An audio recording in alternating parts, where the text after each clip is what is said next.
I'm at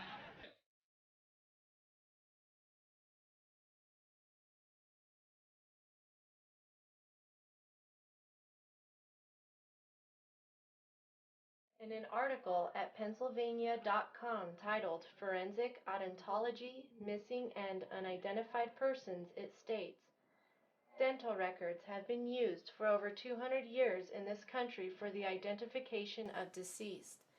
The teeth are uniquely qualified for identification in many ways, but especially since they are virtually impossible to destroy. They survive fire, decomposition, and submersion in water or earth for many years. This survivability and the fact that most persons have dental records is the key to the success of dental records for the identification of deceased. Even now, with many persons having no dental restorations, the teeth and their surrounding structures provide a myriad of distinct characteristics useful in identification. For the next images, we will be paying special attention to the distinct characteristics of the two top central incisors, the bottom right cuspid, and the bottom right lateral incisor as seen in this diagram.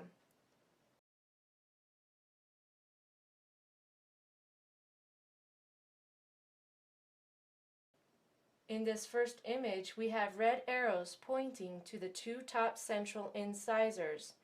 We can clearly see the noticeable trademark gap in between the incisors. There was some dental work done to shave them down slightly in order to give a slightly different appearance, but there was no work done to diminish the gap. In the second image, we direct our attention to the bottom right cuspid. In both images, the cuspid protrudes significantly, which causes the bottom right lip to slightly protrude and droop in both images.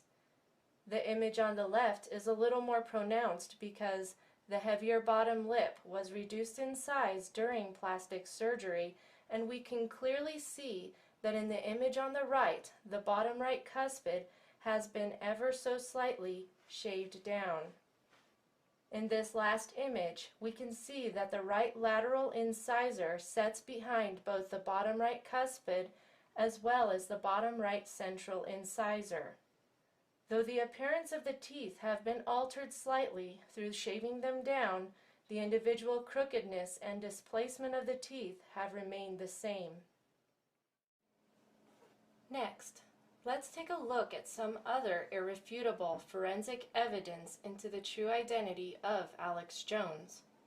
Bill Hicks had many moles, but the most defined mole that he had was below his jaw on the left side of his neck. In the image on the left, you can see where the large mole was located on Bill Hicks, and on the image on the right, you can clearly see a scar where that same mole had been removed.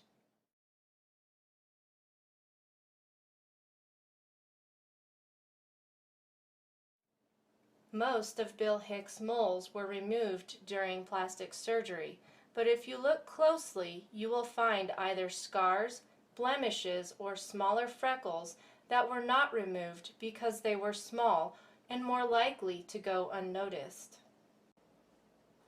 There is absolutely no doubt that Bill Hicks knowingly, intentionally, and willfully became a fraud and deceiver of the nations.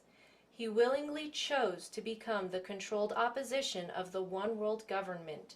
He has full knowledge that he only reveals the partial truths to his audience in order to keep them distracted from what the one world government is really up to. Their plans, their deceptions, and their crimes are fully revealed at testimonyofthetwowitnesses.com.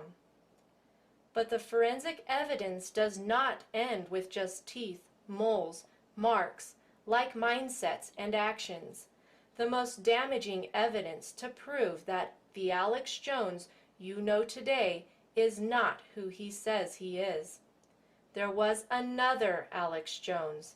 He was the Alex Jones who was replaced by Agent Bill Hicks. Pay very close attention to the video clips that you are about to watch.